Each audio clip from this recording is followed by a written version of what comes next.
Hello there, and welcome to yet another Dragon Crypto Gaming Legend of Aurum Draconis video. Jika here with you. We are at the cusp of this awesome disruptive game going online on mainnet of Avalanche. Very close to it indeed. We've had some news coming in on the Discord. I recommend you go and check out there on how exactly that's shaping up. We are having some final tests being done, and so far everything has been indeed going good.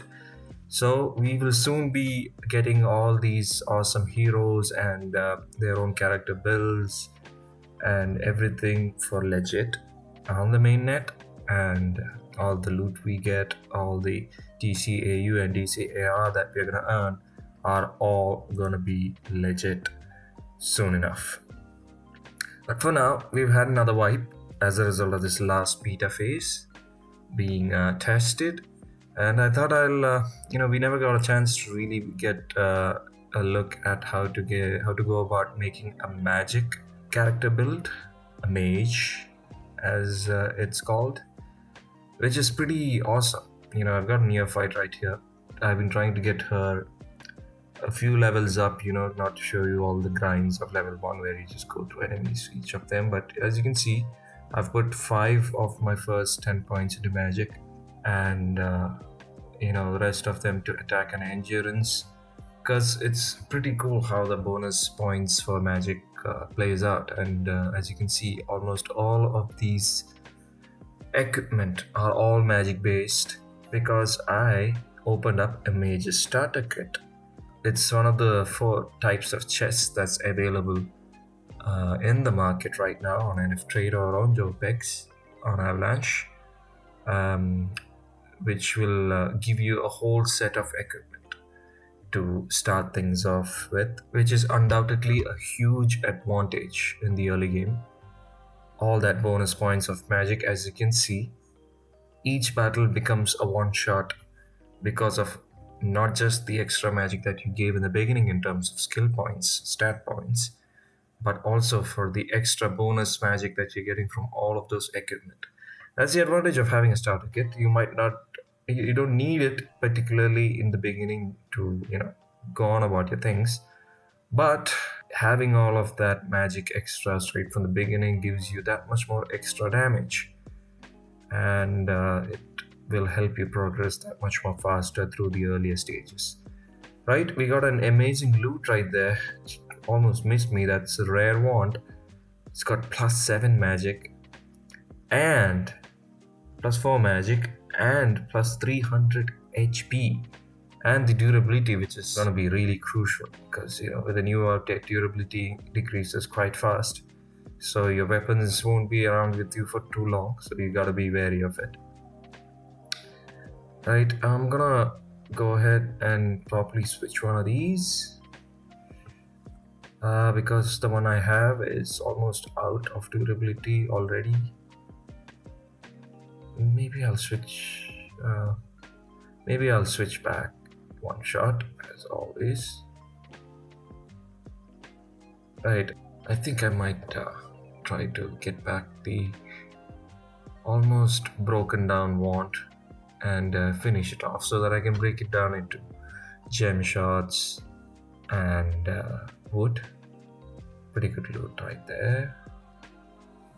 Mage Spartans. Almost, I don't know why, but after opening up the Mage starter kit, almost every single loot I'm getting is based on magic now. And it's pretty good. The game kind of adjusting to the way your character builds are is pretty dope because, if you are building a mage, and right now as it's just got into level 2, you start getting more XP now for each of our exploits. But generally, if you're building a certain type of character and the game is like customized to it and giving you the kind of weapons you would want, nothing more like it. That's a sign of a very developed and well optimized game, right? So as always, I'll put more points into magic and some into attack, and that's how I will go. Ooh, so the last battle was the last one for our wand that has gotten broken down. I'm gonna try and flee the battle with my warrior who's got a little more speed on him. Right, so now we can actually go ahead and break down our wand, and we'll get some wood and some gem shards for that. And this is the pretty cool thing about magic weapons.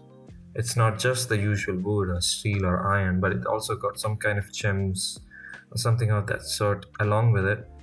And these are very hard to procure. Right now, wood you can go into the deep woods and get. Some of the metallic stuff you can go to the mine and mine for it once you get a pickaxe. But gem shards and stuff of that sort are really hard to obtain from these conventional sources. You're gonna have to break down your weapons for it. So durability going down is not entirely a bad thing. You just need to make sure that you get more loot to have backup weapons to equip back in. Or I mean, if you can't get enough loot, then it's you're gonna have to hit the marketplace to see if others have posted some of these NFTs for cheap. And I'm pretty sure there will be a whole lot going for a bargain, just because there'll be a whole lot of players playing this. Countless, I mean, it's not even easy to fathom the amount of weapons and combinations of equipment that's there in the game, and everyone is making them by the second as they play the game, right? So pretty sure the marketplace will be flooded with them, and there will be some good bargains there to be taken. So I'm gonna go ahead and give I do want to give this rare wand to the warrior, but maybe not yet. I want to keep that as a backup for the mage, just in case the current wand that the mage is holding breaks down. So you see, there are these kind of decisions that you have to take. You might think that, okay, there is a weapon.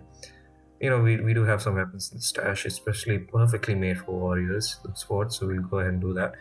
And like I was saying, it's important that you just don't play it conventionally, like straight away. Like the moment you get a weapon, you're like, oh shit, I have to equip one of my heroes with it immediately and just go about your business. Because just like that, as you saw, sometimes it's better to bide your time and make the decisions when it seems fit. It's easier when you got one or two heroes. You just have to manage the both of them. So you just go ahead and rush through the game, grind through straight away, getting and using what you get. But when you got different builds and different kind of strategies and different journeys for each of your heroes, then you're gonna have to play it a little more smoother, a little more slower, and because you also have a whole lot of turns to be used, so you gotta be a lot more methodical in your process. So just like that, we had a lot of wands. We stuck with the fists for our warrior and made sure that we gave her enough stat points in the attack to be able to withstand enemies.